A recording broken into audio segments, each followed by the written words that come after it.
Hi, my name is Anna, and I'm here to tell you about my experiences working with a group called the International Women's Peace Service, which is based in the West Bank, and basically we do two things.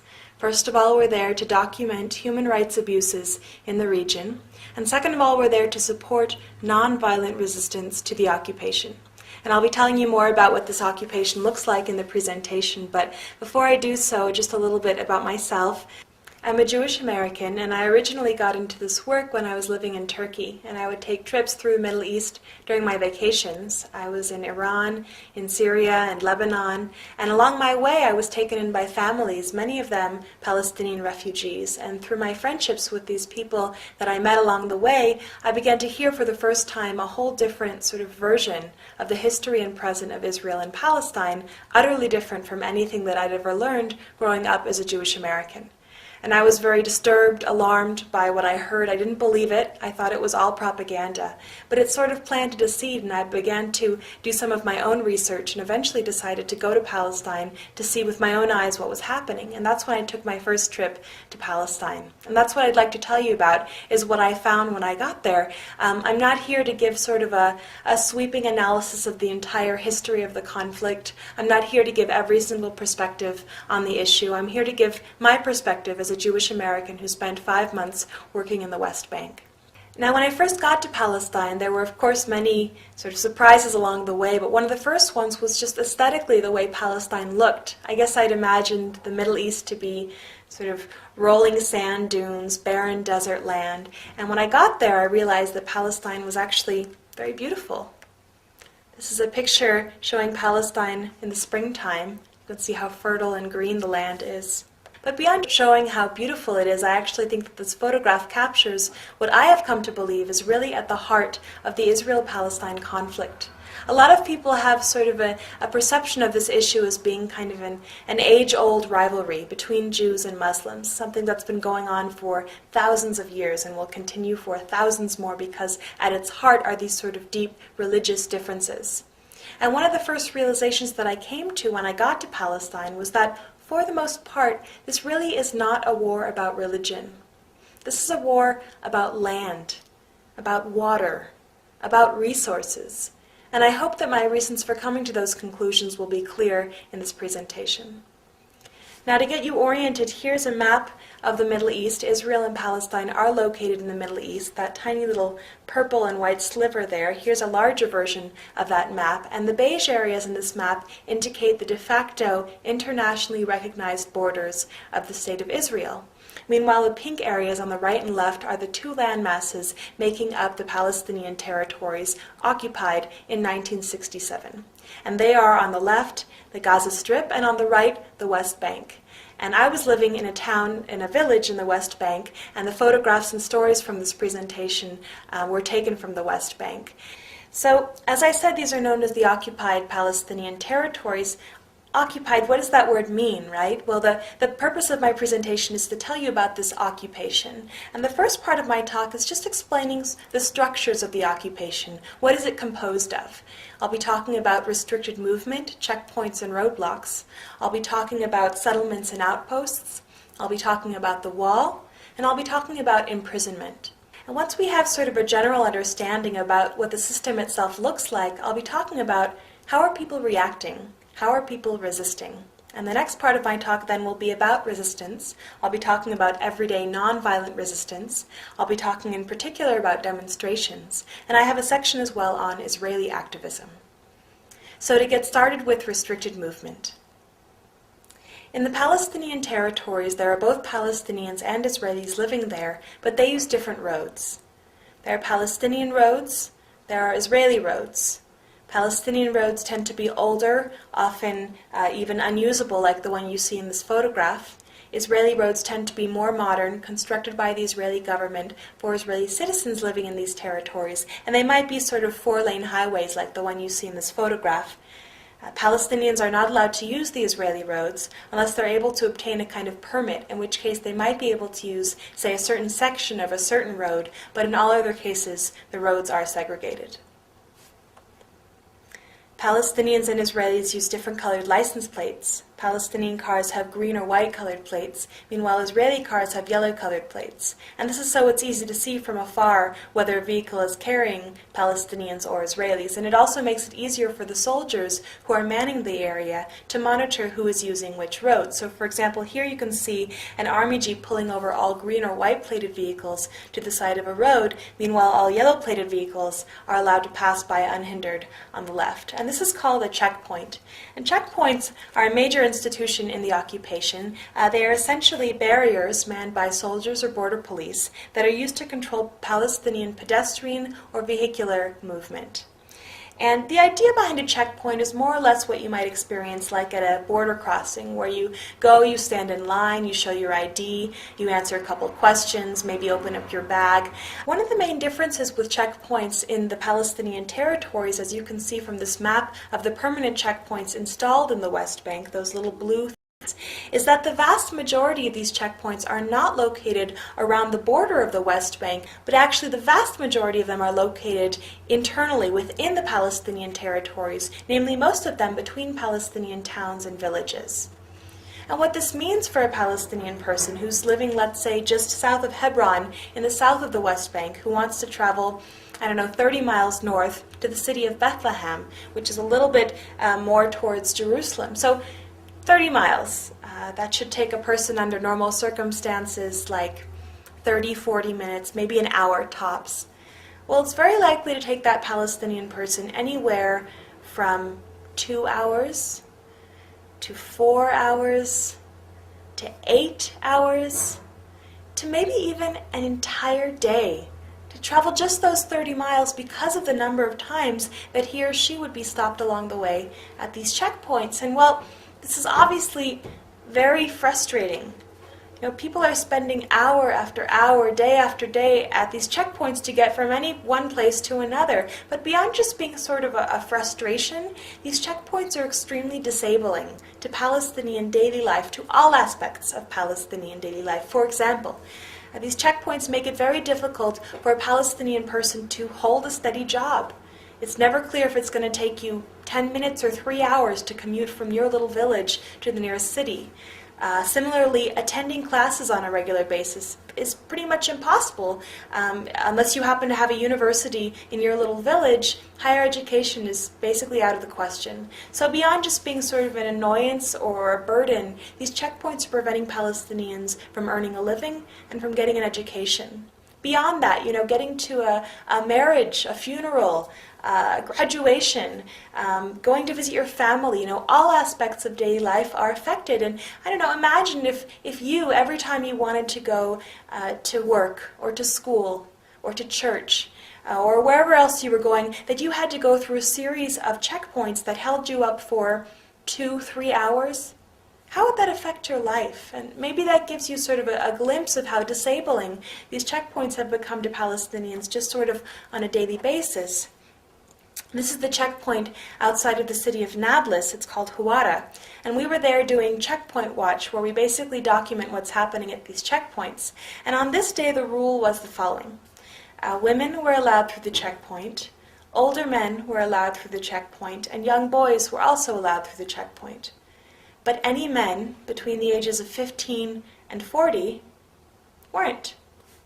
Period. It didn't matter where you were coming from, it didn't matter where you were going, it didn't matter who you were, it didn't matter if it was an emergency. If you were Palestinian male, 15 to 40 years of age, you couldn't get home or to work or to school or to the hospital or wherever you were going. And so they gathered here, literally hundreds of Palestinian men in this ditch next to the checkpoint in hopes that the rule would change at some point. And at one point I saw 2 of them go off to the side with trash bags, frantically trying to fill them up. And I asked them, why are you suddenly picking up trash? And they told me that the soldiers had actually given them the trash bags and told them that if they were able to fill up their trash bags with trash, then they would be allowed through the checkpoint. Health violations are another major issue at these checkpoints and in the occupation in general. Here you can see a Palestinian green and white plated ambulance that's pulling over to the side of a road to allow a yellow plated Israeli vehicle privilege priority on that road. And these ambulances will sometimes wait for hours before reaching the checkpoints themselves. And when they get there, they're oftentimes not sort of rushed through quickly, but actually held at gunpoint, as you can see in this photograph, while another soldier will go around the back to sort of screen through the back of the ambulance. And the reasoning given for holding up ambulances oftentimes even longer than average civilian vehicles is that apparently in the past these ambulances have been used to transport weapons or people wanted by the Israeli government. And well, I've done a little research on the subject and discovered that actually there is one documented case of a Palestinian ambulance being abused for these purposes. But even if they were being used for these purposes, even if that was the case, remember that this Palestinian ambulance is traveling from a Palestinian village to a Palestinian city. It's not traveling from the West Bank into Israel, and that is where these checkpoints are located, between Palestinian built-up areas, such that in what way is holding up this ambulance endangering the lives of the people in back of it? In what way is this contributing to the safety or the security of the Israeli population, let alone the entire Palestinian population? This is the checkpoint outside of the village of Deir Balut where I spent some time, and this checkpoint is open from 7 in the morning until 7 at night. What that means is that if you have any kind of an emergency between the hours of 7 p.m. and 7 a.m., well, you're kind of out of luck. And in fact, what happened was that a woman from the village who was 7 months pregnant with twins began to have contractions at 1 o'clock in the morning. Her husband drove her frantically to the checkpoint, which they needed to cross to reach the nearest hospital in the city of Ramallah, an hour away. They got to the checkpoint, and the soldiers who sleep above it came down to meet them and were very polite. And they said, look, the rule is very clear. Palestinians are not allowed through until 7 in the morning. Please come back at 7. Well, the woman obviously couldn't wait 6 hours to have her babies, and so they argued a bit more. And the soldiers, again, they were very polite and even apologetic, and they just kept saying the same thing over and over again. They said, look, we didn't make the rules. We don't even agree with them. We're just following orders. We're just following orders. This is something I hear from soldiers almost daily. We're just following orders, and that's exactly what the soldiers were doing. At that point, the husband decided to call an ambulance to come from Ramallah City, an hour away, to the checkpoint, so that all it would take would be for his wife to walk by foot from her own vehicle across the checkpoint to the ambulance. Ambulance arrives an hour later, and the soldiers come down shaking their heads, and they say, look, it doesn't matter if you're going by foot or by car, you're still Palestinian, it's still the middle of the night, you still can't cross. At that point, they're sort of tearing their hair out, and the husband decides to call all of his friends, and he, like many Palestinians, had actually worked in Israel, speaks Hebrew, and was able to contact an Israeli friend that had a connection to the army that was high enough such that they were able to get this woman permission to cross the checkpoint and to get to the hospital. The soldiers allowed her through. They wouldn't allow her husband to go with her. She got to the ambulance and immediately began to give birth to the twins. And the twins were born, both of them alive and basically healthy, except of course that they were 2 months premature. And because they were premature, they were in desperate need of hospital attention. And because they were an hour away on a bumpy road in the middle of the night, having waited almost 2 hours at the checkpoint, they weren't able to reach the hospital in time. And because of this, both of this woman's babies died. And I tell this story not because it's heartbreaking and not because I'm trying to demonize these soldiers. Look, I believe in the Nuremberg principles, that people are responsible for their actions even if they are following orders. That said, what I think is the greatest crime of all is not so much the acts of the individual soldiers who might be nicer or meaner, but the system itself. The fact that things are structured this way such that there are even soldiers there to begin with who control whether or not a person can go to the hospital. That to me is the greatest crime. Like I said, this is the checkpoint outside of the village of Deir Balut. The village itself is sort of over to the left of the photograph, and there is a direct road from the village to the checkpoint, but villagers aren't allowed to use it. And that's because there's something called roadblocks on it. And roadblocks are, like you see here, often concrete cubes placed on Palestinian roads to prevent Palestinians from being able to use their vehicles on their roads. So what these roadblocks mean, for example, for the village of Deir Balut, is that instead of taking a half-mile paved road from their village to the checkpoint every morning on their way to work or to school, they have to take a 3-mile unpaved detour all the way around through the countryside to reach the exact same spot. What does this mean for them? More time, more stress, more wear and tear on their vehicles, more money for gas. And again, this question of security, right? These institutions, the checkpoints, the roadblocks, are supposed to be there for the security and safety of the Israeli population, to prevent terrorism. In what way are these roadblocks securing anybody? Forcing Palestinians to take this long detour. How much is this about security, and how much is this about control? Some roadblocks are made with dirt, and you can see these villagers on the right here are coming home from work. They live on the other side of the roadblocks, so what they have to do every morning is that they drive their cars to the roadblocks, park them, walk around by foot, and take a taxi the rest of the way to work or to school, and repeat the process coming home. So these roadblocks prevent something as basic as Palestinians taking their vehicles from their house to their work or to school. And finally, these roadblocks are extremely disabling to the Palestinian economy. As you can imagine, transporting goods from one end of the land to the other is not a trivial process given all of these checkpoints and roadblocks. So basically, a truck that's carrying Palestinian goods, when it reaches a roadblock, has to sort of turn around and back up against the roadblocks, get another vehicle to come from the other end and turn around and back up from that end. And somebody has to actually manually transport these goods from one end of the roadblock to the other, as you see in these photographs. And, well, the products are not always office equipment. They could be produce, perishables, things that go bad by the time they reach their destination. They could be desperately needed medical supplies. Beyond just taking a long time, this whole process renders a lot of these Palestinian products much more expensive than they otherwise would be because of the extra manpower and vehicular power that's required to transport them.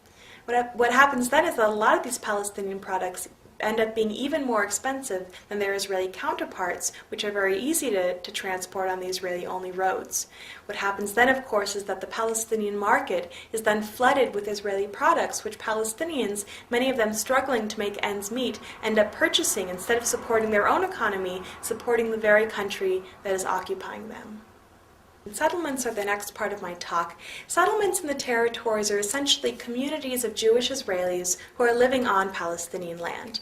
And they may be sort of villages, towns, cities. Here's a rather large one near Bethlehem and Jerusalem. And again, all of this land here is Palestinian land. It belongs to the Palestinians. It's internationally recognized as Palestinian land. And yet there's this city that's been built on top of it that is exclusively for Jewish Israelis. Well, what does this mean? Who gets to live in that city? Well, I could live in that city, right? Because I'm Jewish. I would just have to fill out an application. I could move there next week if I wanted to. And yet the farmers, the Palestinians that own the land that the city was built on, aren't allowed to live in it. Now, this process is nothing new. It's happened throughout history, all over the world, and there's a name for it. It's called colonization. And it's interesting that in English and in Hebrew we have this kind of benign word, settlements, whereas in many languages, like French, for example, these settlements are called colonies, and that's exactly what they are. And they are illegal, according to international law, which prohibits an occupying power from transferring citizens from its own territory to the occupied territory, which is exactly what Israel's doing. Instead of working against the system, though, Israel actually promotes it, as you can see in this photograph, which shows a billboard on an Israeli-only road in the Palestinian territories, and it basically says, it's in Hebrew, it says, "Now more than ever," and underneath it says, basically, if you come to our community, to Ariel, which is a settlement, if you come to live in Ariel, you will be rewarded with 100,000 Israeli shekels. That's more than 20,000 US dollars. In other words, the Israeli government is actually paying its own citizens to move from Israel proper to the occupied territories to become part of the illegal occupying population.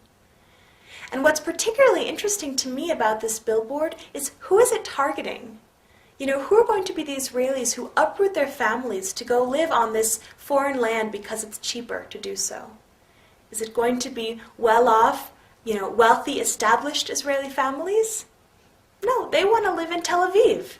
The families who end up taking advantage of these offers are going to be low-income Israelis, poor Israelis, recent immigrants from Africa, from Eastern Europe. And in fact, a lot of these settlements, Ariel included, are populated primarily by immigrants who've moved to the territories, not because they say this land is ours and nobody else's, but because they're looking for a higher standard of living. And these financial offers can be very appealing. People who take advantage of them will get nice housing, oftentimes with mortgages subsidized by the government. There are parks for their kids to play in, strip malls, swimming pools, and a place where water is so precious. A nice offer, right? Again, all of this built illegally on Palestinian land. At this point, there are settlements all over the West Bank. The red dots in this map indicate where you have an illegal Jewish-only colony built on Palestinian land. And of course, coming along with the settlements and colonies is the road network. And here you can see it's just a handful of them, but the way those blue roads and highways really chop up, compartmentalize that Palestinian landscape. Remember, of course, that these roads were built illegally on Palestinian land, and that the Palestinians owning the land that they were built on, for the most part, aren't even allowed to use them because of the segregated road system. The next part of my talk is on outposts, which are similar to settlements in that they are incidents of Jewish Israelis living illegally on Palestinian land. One of the main differences are the people who choose to live in these outposts. So I talked before about what I call economic settlers, moving to the territories for financial benefits. And they represent about 80% of the settler population, a vast majority that says, according to polls, that they would be willing to leave if they were offered financial compensation. So when Israel says it's impossible to make all of these hundreds of thousands of settlers leave, remember that the vast majority are there simply because the government is paying them to do so. The remaining 20% of the settler population are often called ideological settlers, moving to the territories not for money, but because of their beliefs. And many of them believe that the land in the West Bank and Gaza belongs to the Jewish people, for oftentimes religious reasons or maybe political reasons. And according to many of these people, the Palestinians are the ones who are occupying this land, Jewish land. And so they will actually come in the middle of the night with trailers and simply establish themselves on a plot of Palestinian land and say, we're not leaving, this land belongs to us. Well, a farmer wakes up the next morning and there's an outpost on his land, and while the Israeli government says that it doesn't condone this kind of practice, it doesn't do a whole lot to prevent the settlers from coming or to make them leave. And so over time, these outposts begin to grow. More settlers move into them. Eventually they want a school for their children. They want a fence around them for security. They want a road to connect them to Israel. And over time what you have is it's no longer an outpost. It's a new settlement. And that's the way a lot of these settlements were originally founded and grew into what they are today. And once they become settlements and recognized by the Israeli government as such, they become subsidized by the Israeli government, which means subsidized by the U.S. government, by us. The U.S. government gives Israel between 3 and 5 billion American tax dollars every year. That's more than $10 million every single day. That is going towards upholding these illegal practices. And, this may seem like something kind of on the other side of the world, has nothing to do with us as Americans, but we are the ones paying for this. We have a right, we have a responsibility to know where our tax dollars are going and to ensure that they are not being used to violate human rights, international law, and even U.S. law. Here's a few pictures of outposts. This one is above the village of Yanun, and oftentimes they're placed on hilltops for sort of strategic reasons. Here's the village of Yanun, a Palestinian village of about 300 people. Here's one of the homes in the village, and again you can see up top there the outpost. And as I mentioned before, a lot of the settlers living in these outposts don't really think the Palestinians have any right to be where they are. And so they'll actually come down with large weapons even to try and threaten the villagers, to try to make them leave their homes and land. And Here's a picture of one of these armed settlers that's come down to threaten a villager picking her olives. In the past, these settlers have beaten up numerous villagers. They've poked a young boy's eye out of his face. They've beaten an old woman with her walking stick. They've killed a villager. They've stolen olives. Keep in mind, of course, that Palestinians in this part of the world are not allowed to have any kind of weapons. Now, clearly, some Palestinians do manage to get weapons. We hear about it in the media, but the vast majority of Palestinians don't. They don't have anything to defend themselves with besides stones or their bodies. Meanwhile, Israeli soldiers and civilians, these settlers, are oftentimes carrying around these large weapons. So that's the kind of balance of power that you feel going into the territories. The settlers have burned the village generator so that the Yanun villagers didn't have any more electricity.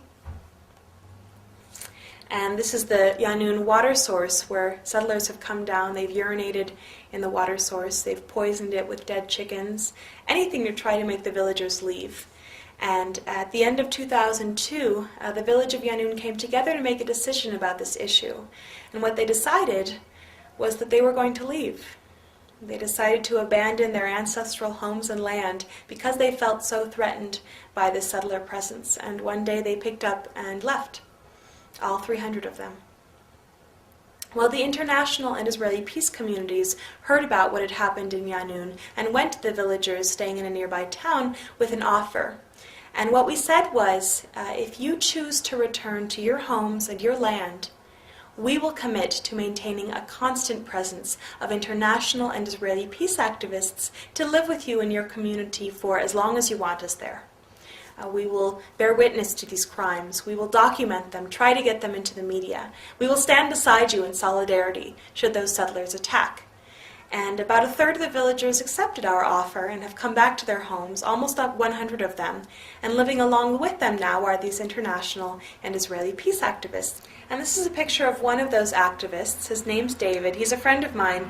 And David was actually the victim of a particularly brutal settler attack in which he was beaten to a pulp in his face, which shows that the settlers will attack not only Palestinians, but internationals and Israelis who are there in solidarity with those farmers.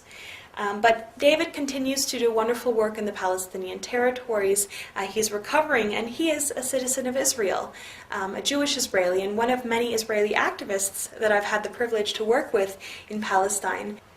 Now, it's very important for people to distinguish between what it means to be Jewish, someone from the Jewish religion or culture, like myself, what it means to be Israeli, a citizen of the state of Israel, and what it means to be a Zionist, someone who supports the idea of an exclusively Jewish state.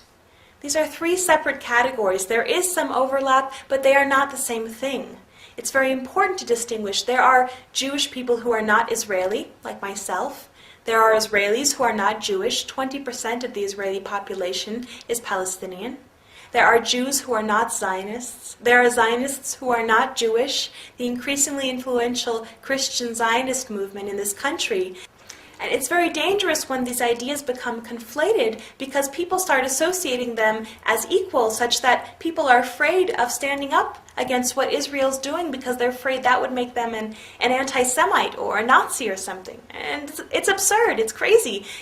Occupation and oppression have nothing to do with Judaism. And to criticize these things is not anti-Semitic. So it's important to keep these things separate in our minds. Here you can see a Jewish Israeli, a rabbi from a group called Rabbis for Human Rights, planting an olive tree alongside a Palestinian farmer. Here you can see an Israeli activist protesting the policies of her government alongside Palestinian colleagues in the resistance. In Israel, all Jewish men and women are required to serve in the military, but there have been thousands of Israelis that have stood up and said, we refuse to take part in this institution, and they're known as the refuseniks. And I have to say that in Israel there's a much higher tolerance for debate and dissent on this issue than you find in the United States. In Israeli newspapers, you'll find much more candid descriptions of the occupation than in U.S. mainstream newspapers, where sometimes it's even taboo to use the word occupation. But in Israel, actually, the majority of the people are opposed to the settlements and opposed to the occupation as it is right now. So a lot of times, people in the United States feel like they have to support the Israeli government in order to support the Jewish people or the Israeli people. And they don't realize that just like in the United States, there are Americans that don't always support what part of their government may do. There are Israeli citizens that don't support the Israeli government. And actually, a very telling statistic shows that it is 5 times more likely for an Israeli soldier to commit suicide than to be killed in a terrorist attack. And so when people talk about this occupation as helping the Jewish people, they don't realize how many Israelis are actually against it and how important it is for the Jewish people as well as the Palestinian people to end this. Refuseniks often suffer from discrimination within their own communities. I've known refuseniks that have been ostracized by their communities, even disinherited by their families, refuseniks that have gone to jail for what they believe, and refuseniks are ineligible for a number of jobs in Israel. So there's a whole slew of institutions built up to prevent Israelis from speaking out against what their government is doing. And yet they continue. Here is a Palestinian farmer picking olives with an Israeli activist in the olive harvest.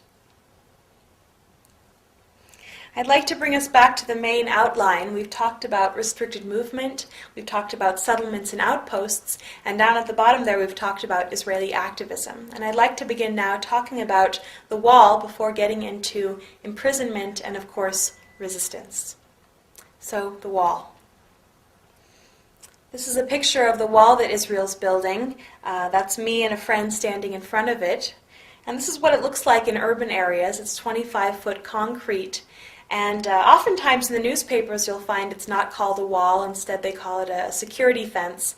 And a lot of people really believe that this is a security means. It's to prevent terrorism. And I've talked to people who say, well, look, it's very sad to have a wall and everything, but we've been fighting for so long, and all we want is peace. And maybe if we just stick up a wall between the two sides, they'll stop fighting each other. They'll stop killing each other.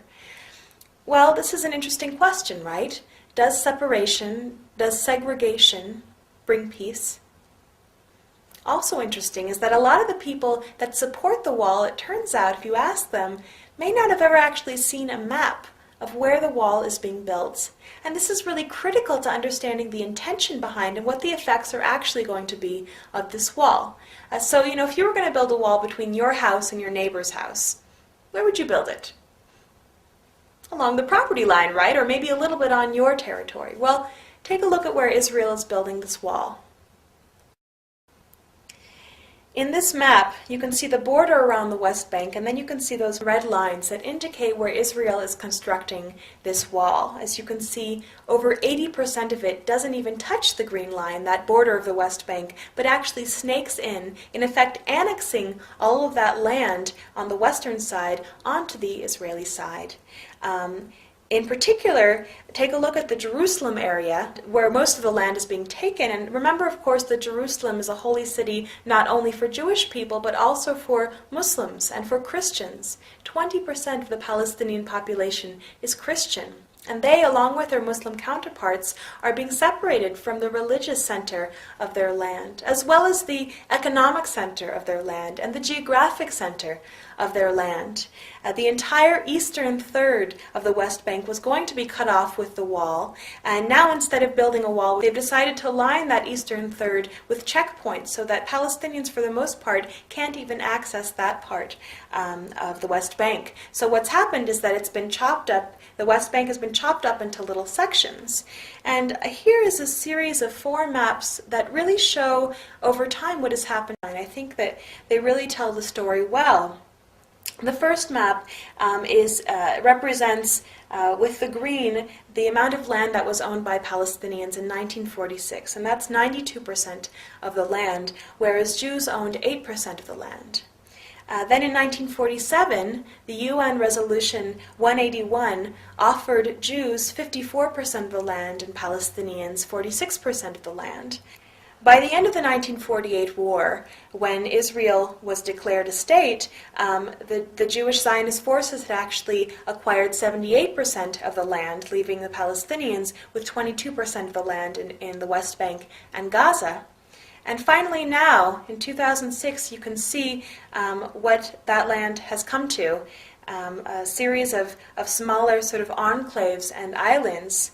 Here you can see the region that I was living in, and the way that Palestinian territory has been sort of chopped up and compartmentalized by that wall. In particular, at the top left is the city of Qalqilia, a city of more than 50,000 Palestinians that has been completely surrounded by this 25-foot concrete wall, such that its outskirts look something like this now. These are the sniper towers, razor wire, and concrete wall around the Qalqilia city, also known as the Qalqilia ghetto now, or an open-air prison even. And very interesting is that as a person of privilege in this part of the world, as an American, as a Jewish person, as a white person, I was actually able to see this wall from both sides of it. So here are photographs of the Qalqilia wall from the city of Qalqilia, the Palestinian side. Meanwhile, the next photograph I'm going to show you is a picture of this exact same wall from the Israeli highway that passes by on the other side of it. And I think this is very interesting. They've sort of built up on a slant up to the wall where they plant flowers in the springtime, such that it doesn't even look like a wall. And as I said before, many Israelis are much better informed about the situation than American Jews or Americans in general in this country. And yet at some point, I actually think that most Israelis probably don't even know what the wall looks like, where it's being built, what it's doing to Palestinian farmers and families. And this, to me, is almost a kind of censorship, preventing that message from getting across. And of course, censorship is something happening in our country as well. Here's a little anecdote. A friend of mine was flying back from Palestine to the United States, and she had a layover in Germany along the way where she picked up this issue of International Newsweek because it had a particularly sympathetic article about the plight of the Palestinians. You can see at the top there. And then she had another layover in Chicago on her flight home where she found this. Also Newsweek, August 2004, but the US version, with almost the same information, but one major difference. That article about the plight of the Palestinians had been completely removed from the entire magazine and replaced by one about the Olympics. And, well, some people will tell you that's just because Americans don't care about the Middle East, but you know, look at the cover story. Of course Americans care about the Middle East.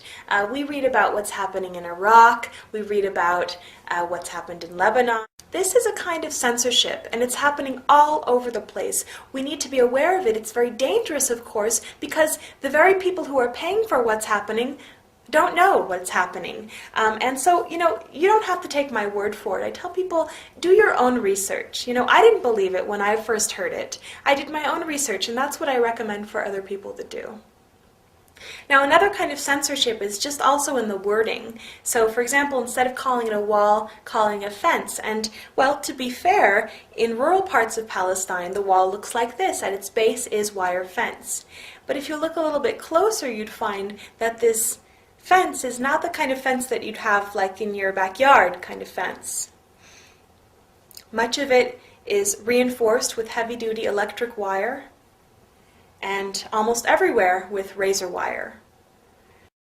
Back to the concrete areas. This is Abu Dis, a neighborhood of East Jerusalem. And what I want to illustrate here is that when you have a Palestinian built-up area and an Israeli settlement in the Palestinian territories, the wall won't be built, first of all, along the actual border, or even right in between the Palestinian town or village and the nearest settlement, or even sort of right up against the settlement to just get it onto the Israeli side. But oftentimes, in my experience, they'll build the wall as close as possible to the Palestinian built-up area so that not only the settlement, but all the land between the settlement and the nearest Palestinian town or village also ends up on the Israeli side. And this land, you know, it's not just pretty land to have a picnic on once in a while. This land is usually the land that farmers and families in surrounding areas have been living off of for generations or even hundreds of years. This is their livelihoods that's being taken away from them. One of the things I do with IWPS is actually accompanying farmers to their land that has now been stranded on the other side of the wall or checkpoints. And Israel says that although it's cutting off farmers from their land, it will allow them through at certain times with a certain kind of permit. Well, this is a man that I accompanied to the gate of the wall in hopes of getting to his land, and he had gone to acquire one of these permits to get to his own land. And he actually had papers as well dating back to the Ottoman era proving that he was the owner of that land on the other side, that he could see through but he couldn't get to when he wanted to. Well, we went together and we waited for 2 days, trying to flag down any jeep that would pass by, hoping that soldiers would let us pass, and they wouldn't. And this man, he didn't even want to go to pick his olives. He just wanted to go to be on his land. He said, I just want to sit under my trees, and he couldn't. So another thing that people are cut off from is each other. So sometimes if you have a house on the outskirts of a village, because they build the wall right up against the village, that house will end up on the wrong side of the wall. And that's exactly what happened to my friend Munira, who lives in this house. In front of it, you can see that 25-foot concrete wall separating Munira and her husband and their 6 children from their village, from their community. Behind the house is another wall separating the family from the nearest settlement. And on the right and left sides of the house are 2 more fences separating the family from their own land that has been annexed by Israel.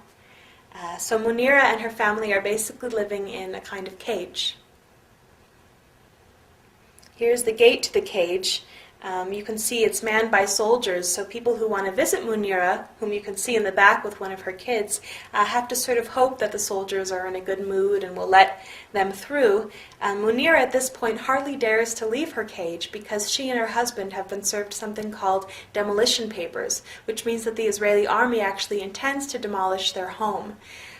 And many people actually consider Munira sort of lucky because oftentimes if a house is in the way of an expanding settlement or road or the wall, they won't bother building a whole fence around it and getting a soldier to come man it, but they'll actually bulldoze that house. And so Munira is actually afraid to leave her house for fear that she could come back and it would be gone, not that they wouldn't bulldoze a house with people there, which they've done in the past as well. But anyway, here's a picture of the family. That's Munira on the left, her husband Hani on the right, and one of their 6 children. Well, Hani and his family actually originally came to Massa, the village where he lives with Munira, in 1948 as refugees of the 1948 war. The majority of the people living on the land that the UN designated for a Jewish state in 1947, the majority of the people living there were not Jewish.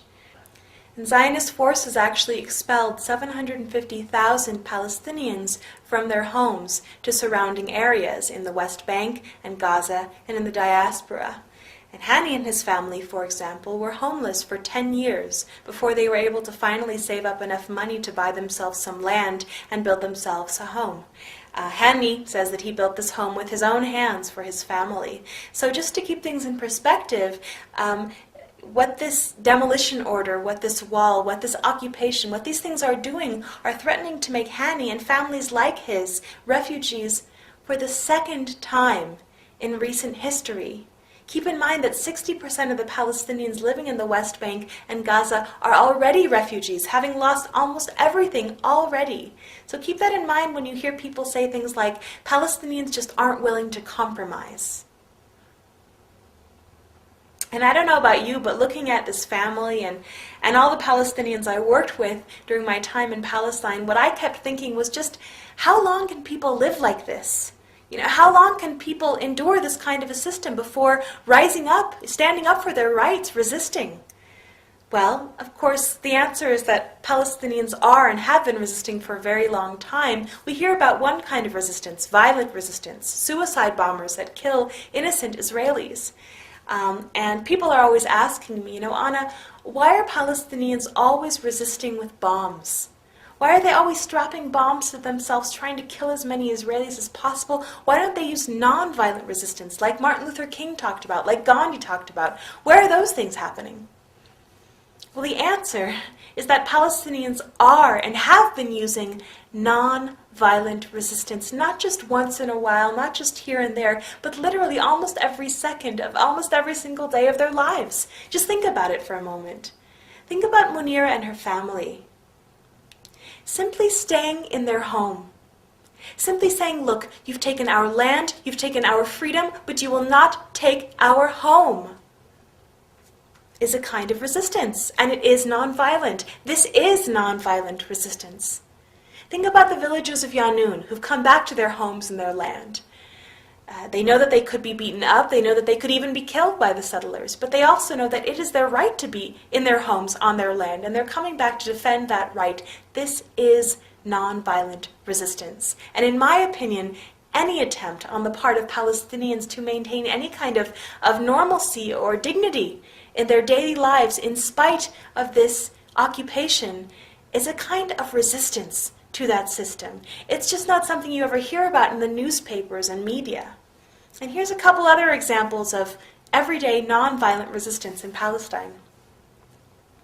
Here's a group of women from the Tulkarm region who've been cut off from their trees by the wall. They've lost their livelihoods, so they've formed an embroidery cooperative to sell embroidery to support themselves and their families. Instead of giving up, instead of leaving, this is nonviolent resistance. This is the village of Atawani, where settlers have actually boiled barley seeds in rat poison and spread that poison around the landscape of Atawani to try and dissuade shepherds from bringing their sheep to their land for fear that the sheep will eat the poison and be killed. I talked to the shepherd, and she knew about the poison, but she also knew that if she doesn't come back to her land, then the settlers would have gotten exactly what they wanted, and over time they would have come and confiscated the land, saying, well, nobody else was using it. So she's coming back to defend her right to be on her land, even if she might lose a sheep or two. This is nonviolent resistance. Painting the wall, nonviolent resistance.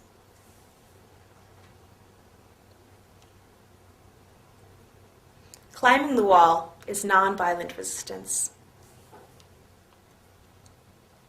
Here's a young boy who's building his own roadblock out of rocks and wire that he found in his village. And he told me, Anna, I'm going to build a roadblock so that the jeeps can't raid my village tonight.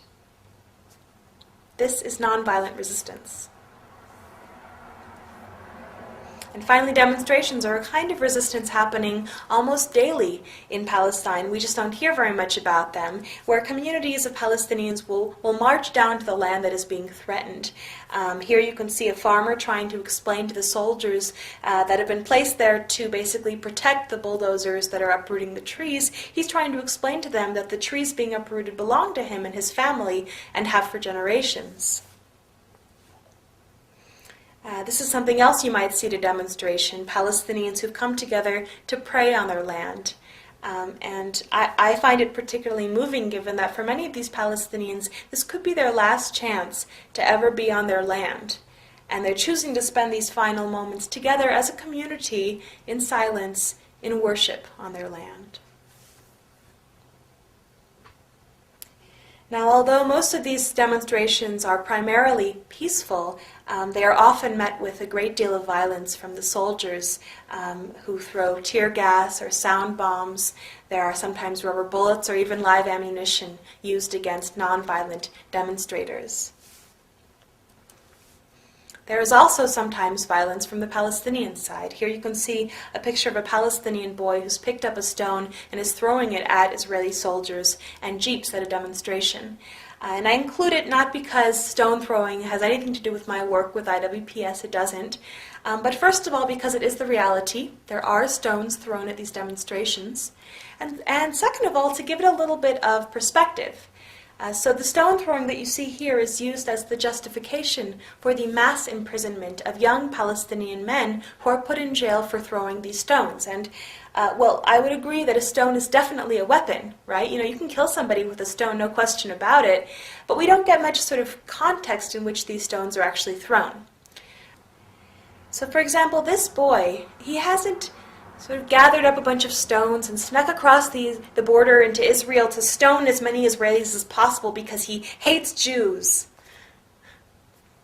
This boy is in his village, and he's watching jeeps and bulldozers surround his village, uproot his trees, and build a wall around his community. And he's picking up a stone and throwing it at those jeeps, at those bulldozers. And I guess I would just ask you, if someone were to come into your home and start carrying out your television, and then your stereo, and then your computer, at one point, would you pick up a lamp and throw it at them? It's not about justifying, it's about being realistic. What would you expect of yourself in that situation, and how does it compare to what you expect of the Palestinians in the situation they're in right now with the wall? Like I said, many of these kids end up in jail. Here are 5 kids from the village of Marda, near where I lived, and a jeep was raiding their village one night, and they threw stones at the jeep. No soldiers were hurt. In fact, very few soldiers have actually been hurt by these stones because they're usually thrown from very far away for fear of being arrested. And in fact, these 5 kids were picked up for stone throwing and put into jail for 6 months. More than 340 Palestinian children and 9,500 adult Palestinian political prisoners are being held in Israeli prisons today. More than 10% of these are what are called administrative detainees, which means that they can be held without charge indefinitely. And I was once walking in Ramallah where I found a silent procession of people holding photographs of their loved ones being held in Israeli prisons. They asked me to show them to the people of America, so that's what I'm doing.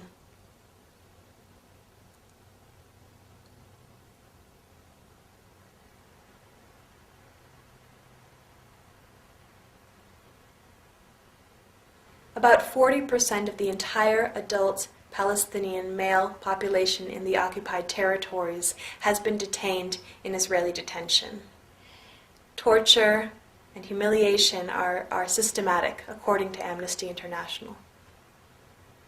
And I guess what I find so incredible is that in spite of the systematic imprisonment of Palestinians involved in violent and non-violent resistance, in spite of the checkpoints and the roadblocks and the settlements and the outposts and the wall and the land confiscation, in spite of all of these things that Palestinians continue to resist, continue to stand up for their rights.